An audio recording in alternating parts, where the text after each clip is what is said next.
So what's up guys? So welcome na naman sa panibago nating video. So kung andito ka para mag-review, andito rin ako para mag-review, no? So ang topic natin ngayon is about pa rin sa foundation and retaining wall design, pero about pa sa terzaghi. So ngayon, yung last video ko is sinabi ko i-discuss ko yung about sa tatlong cases ng sa terzaghi. So paano nga ba yun? So bago tayo pumunta sa sample problem to natin, explain ko muna sa inyo yung about sa mga case. So halimbawa, meron tayong yan. So meron tayong thing. So ang case 1, sulat ko na lang dito. Case 1. So halimbawa, yan.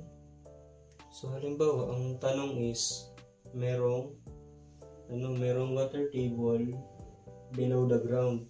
So saan ba yun? So ito yun, no? So below the ground. Yan. So what if meron dyan water table? So ang tanong is paano natin kukompute yung ating effective surcharge at yung ating, diba ito yung base na sinasabi ko.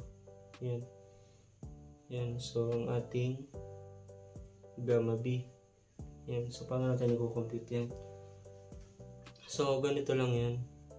So diba, so meron yan ditong kung andyan yung water table, may given na saturated gamma sat. Yan. So gamma sat. So ito, saan ba? Dito na lang. Kita ba? Yan. Sana kita, no? So ito, ang distance na yan, yung ating DF. Yan. DF yan, ha. So dahil meron na tayong water table dito sa below the ground, so magkakaroon tayo ng distance na D1 tsaka D2. Yan. So paano yan? So paano natin i-compute yung Q natin? So para ma-compute natin yung Q, diba dito, andito yung water table, andito yung tubig. So dito wala pa naman ditong, hindi pa gamma sat yung andito, yung normal lang na gamma ng soil.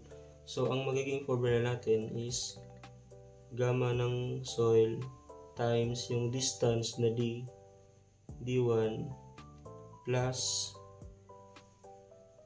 natin yung gamma sat, pero pag meron tayong gamma sat, huwag natin kakalimutan yung minus gamma ng water. Lagi yan, no? So ang distance niya is D2. So yan na yung formula ng ating Q, or yung ating effective surcharge.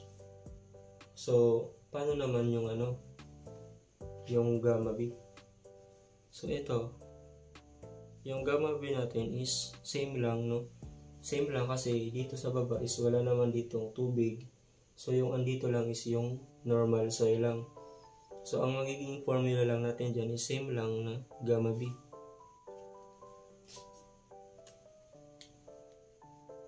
Gamma B lang. No? Yan. Tandaan nyo guys, dito yung ating water table niya, na. So situation 1 yan. I mean case 1. So sulat natin dito. Case 1, Q is equals to gamma S D1 plus gamma sat, or yung saturated, minus gamma ng water times D2. Yan. Tapos yung gamma B natin is equals lang sa gamma B. Yan. Burahin ko guys ha. Screenshot nyo na lang. Yan. Ito lang pala. Yan. Burahin ko muna to. So yung gaya sa problem ano natin, problem 1. So what if andito naman yung water table sa mismong footing, andito siya sa mismong ground surface ng footing. I mean andito siya oops. Hindi siya andito siya sa line na yan, basta andyan andito yung ating water table. So paano ang magiging formula natin dyan? So ganito lang yan ganito lang yan. So burahin ko na to. So ang magiging magiging formula natin dyan is, so normal, walang saturated, so gamma ng soil times yung DF natin. Sorry guys, DF andito yan andito yung DF sa baba. DF, gamma ng soil, tapos yung distance ng DF. Yan na yan yung ating Q. Then yung ating magiging gamma B, ito pag pag may sinabing may water table sa so pag mayroong water table dyan, so ang magiging formula natin, yung magiging gamma natin is yung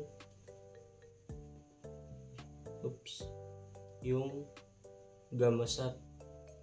Yan, gamma sat. Yan, so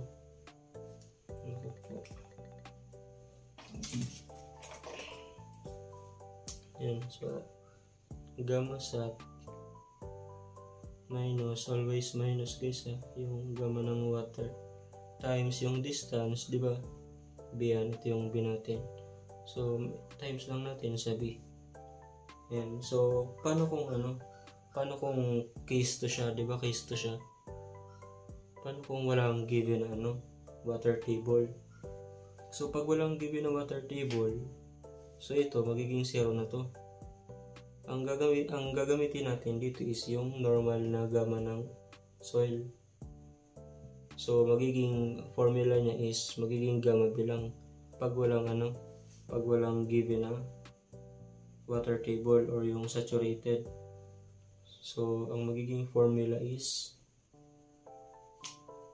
sa case to Q is equals to gamma DF, then yung gamma B naman is equals to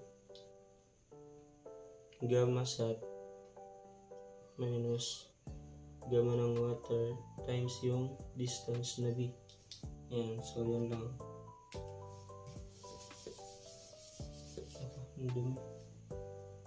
Pangit kasi ng whiteboard marker ko.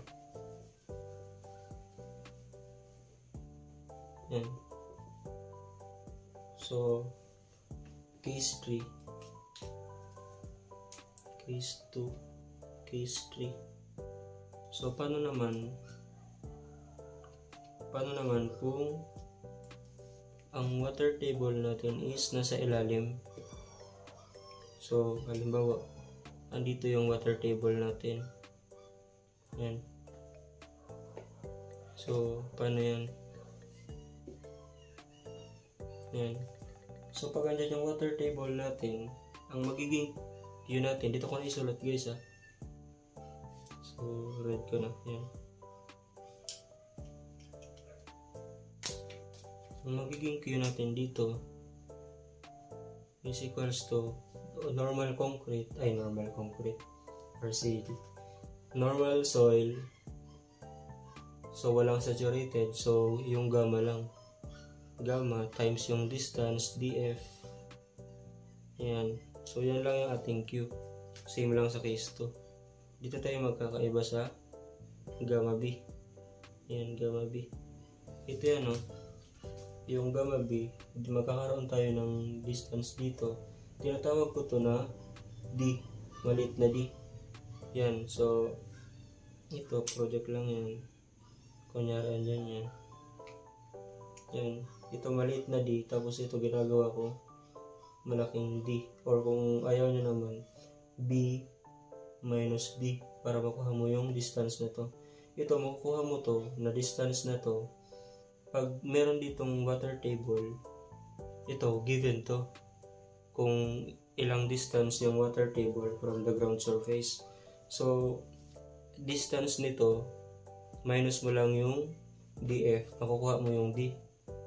Okay, so yan.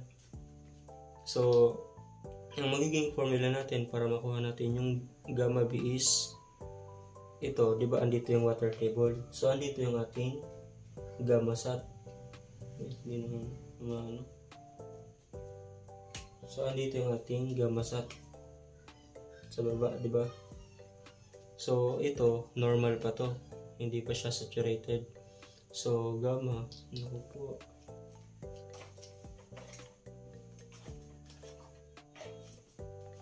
Wait lang guys. Yan. Normal na gamma times yung distance niya, DF. Oops.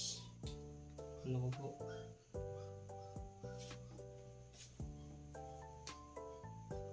DF plus ano guys? Ito na. Ay, hindi. Sorry guys, sorry. Gamma B na pala tayo. Ay, tama. Tama naman siya. Doon lang ako nakatingin sa ano, pero tama yun. Mali lang yung multiply natin. Dapat pala, gamma. Ang i-multiply natin is yung maliit na D. Dito kasi ako nakatingin eh. Yan. So, plus itimin ko na lang guys. Itimin ko na lang to. Yan. So, gamma. Naku. Baka naman, donate. Yan. So, gamma times maliit na D plus. Yan. So, saturated gamma sat minus gamma ng water. Yan. Times. Diba ito yan? Diba ito yan? So, nakuha na natin yung gamma, minus na lang natin to. Yung B minus D. Yung B minus D. Yan. So, yan yung magiging formula natin ng gamma B sa case 3. So, yan lang guys. Yan lang yun. Mas maganda pa rin ang concept yung alam natin. Paano kung ito lang yung alam nyo, tapos di nyo alam kung paano yun nakuha, kung saan yung mga galing. So, mas maganda alam natin kung saan yung galing. So, bali sa amin, hindi na ito na-discuss amin ng prof namin sa foundation kasi dapat daanan na daw namin ito sa sa geotech, which is hindi naman na-explain sa amin ng maayos yung concept, example na agad. So sariling lang din, sariling aral lang din. So kung gusto niyo ko screenshot guys, dahil buburahin ko na siya.